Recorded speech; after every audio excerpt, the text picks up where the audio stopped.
ബാലതാരമായി സിനിമയിലെത്തിയ താരമാണ് ജോമോൾ. ഒരു വടക്കൻ വീരഗാഥ എന്ന സിനിമയിലെ ഉണ്ണിയാർച്ചയുടെ ബാലകാലം അവതരിപ്പിച്ചുകൊണ്ടാണ് താരം സിനിമയിലെത്തുന്നത്. മൈ ഡിയർ മുത്തച്ഛൻ എന്ന സിനിമയിലും ജോമോൾ ബാലതാരമായി അഭിനയിച്ചിരുന്നു.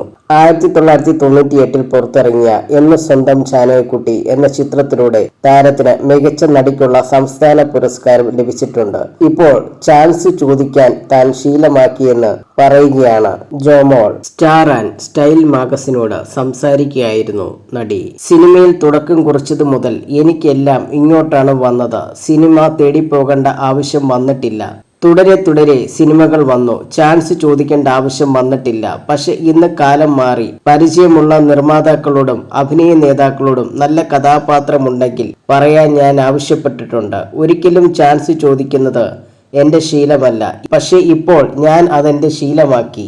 എല്ലാം നമുക്ക് ഇങ്ങോട്ട് വരണം എന്നില്ലല്ലോ. ഒരിക്കൽ മമ്മൂക്ക പറഞ്ഞതുപോലെ സിനിമയ്ക്ക് നമ്മളെ ആവശ്യമില്ല, നമുക്കാണ് സിനിമ ആവശ്യമെന്ന് അതെപ്പോഴും നമ്മുടെ മനസ്സിൽ വേണം. പണ്ട് ചെയ്യാത്ത ചിലതൊക്കെ ഇന്ന് ചെയ്യാൻ മടി കാണും. പക്ഷെ അത് മാറ്റിയല്ലേ ശരിയാകൂ, ജോമോൾ പറഞ്ഞു.